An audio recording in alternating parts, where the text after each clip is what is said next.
Hello everyone, we are back with the space update. Coming up on today's show, we look at the aftermath of SpaceX's very first orbital test launch with Starship, Virgin Orbit a go for launch with Launcher 1 later this year, Vast announced a surprise commercial space station, Rocket Lab set a date for engine reusability, plus this week's launch updates. Let's get started.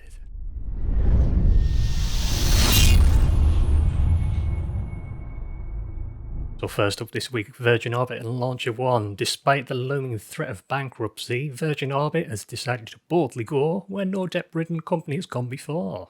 They plan to return their Launcher 1 rocket to flight later this year. Bankruptcy? What bankruptcy? We're launching rockets.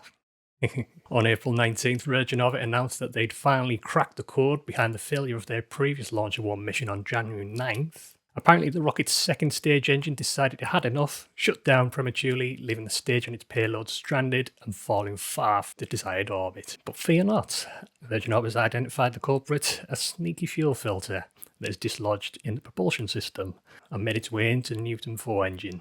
It's like that one sock that always goes missing in the laundry, but this time it caused a rocket failure. So, as the company faces an uncertain financial future, as we all know, they're choosing to chase their dreams among the stars. After all, isn't that what space exploration is all about? So all in all, we've got one final Launcher 1 mission potentially later this year. Fingers crossed, all the best of luck to Virgin Orbit.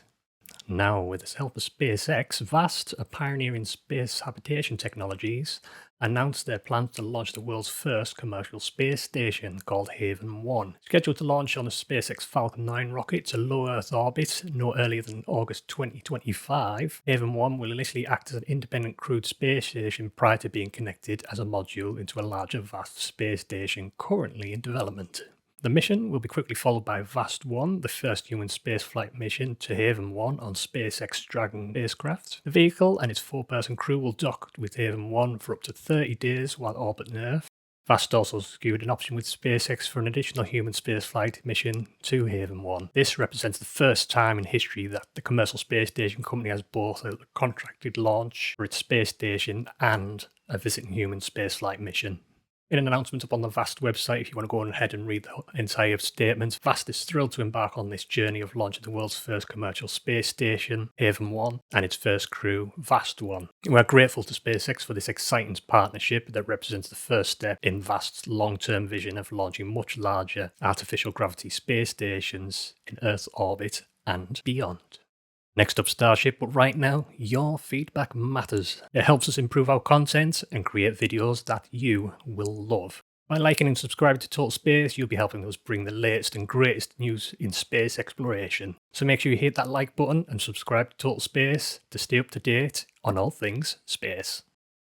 Now, SpaceX, after a disappointing nail-biting failed attempt on the 17th of April, which turned into more of a wet dress rehearsal, all eyes were on Starship 24 and Booster 7 as SpaceX prepared to go through a countdown once again on April 20th. As the engines roared to life, it seemed as though all 30 Raptors had ignited, though some may have been damaged through a dramatic start-up due to concrete strikes. The orbital launch mount clung on for dear life, but ultimately released its grip, allowing Starship to soar towards the heavens. That lean on liftoff had been rumoured to be part of the flight plan in efforts to stop the tower from being damaged, but Elon confirmed shortly after over on Twitter Spaces that 3 of the engines decided to shut down on liftoff and the rocket had a couple of seconds to correct itself to stop it toppling over, so quite interesting to see it just flop over for on launch. But as we all seen, the launch site turned into a cloud of concrete rain, cameras reduced to ashes, and the tank farm took full force as the shattered launch pad.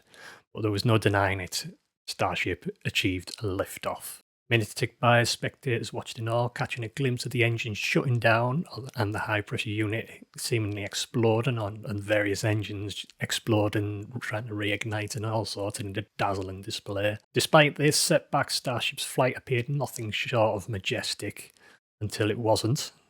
Suddenly, Starship 24 and Booster 7 began flipping head over toe in the air without stage separation, likely due to the hydraulic failure caused by the earlier explosions of the engines and HPU units. Remarkably, Starship managed to survive its wild flips without breaking apart, but its fate was ultimately sealed by the flight termination system, which reduced it to shreds.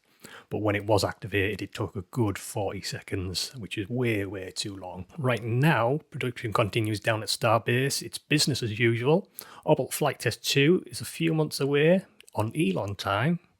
We'll see how that goes. More on this as we get it right here at Total Space with our Starship updates coming in later this week. Keep an eye out for that. Now, Rocket Lab is set to take a major step towards Electron reusability by launching pre-flown Rutherford engines. The 3D printed engine previously flown on the There and Back Again mission launched in May 2022 has undergone extensive qualification and acceptance testing to qualify it for reflight, including multiple full mission duration hot fire tests where the pre-flown engine performed flawlessly on par with the new Rutherford engine. With Rocket Lab's propulsion team now giving the engine the green light for reflight, it will be launched on an upcoming commercial mission scheduled for liftoff in the third quarter of this year. While the engine is ready for reflight now, the Electron rocket scheduled for launch in the second quarter are already built and complete Rutherford power pack assemblies, so this pre-flown engine will join the production line to be integrated with an in-progress rocket. The engine is one of several engines recovered that collectively have now been through many successful full-duration hot fire tests to support testing and R&D efforts for recovery. The engine joins multiple systems that have been reflown on Electron, including helium press systems. Reflying this engine is the latest milestone for Rocket Lab, and they've recovered hardware of the first stages from 6 Electron missions to date, with the latest stage recovered on 24th of March following the Beat Goes On mission launched from Rocket Lab Launch Complex 1 in New Zealand. Now we saw China's mystery reusable space plane land after 276 days in orbit.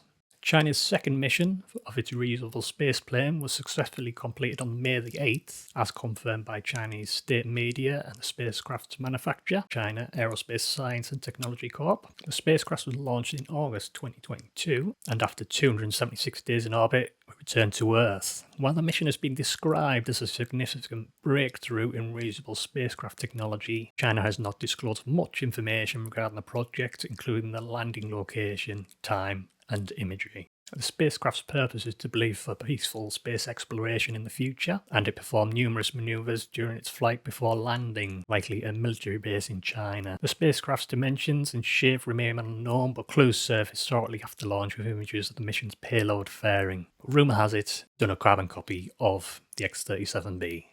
Now, last but not least, launch updates. This is the point where I'm supposed to list the different launches coming up over the week, but they're all SpaceX. Today is a point of recording, May the 10th. We've got a Starlink mission. On May the 14th, we'll hopefully have another Starlink mission. And then on May the 18th, we'll hope to see another Starlink mission.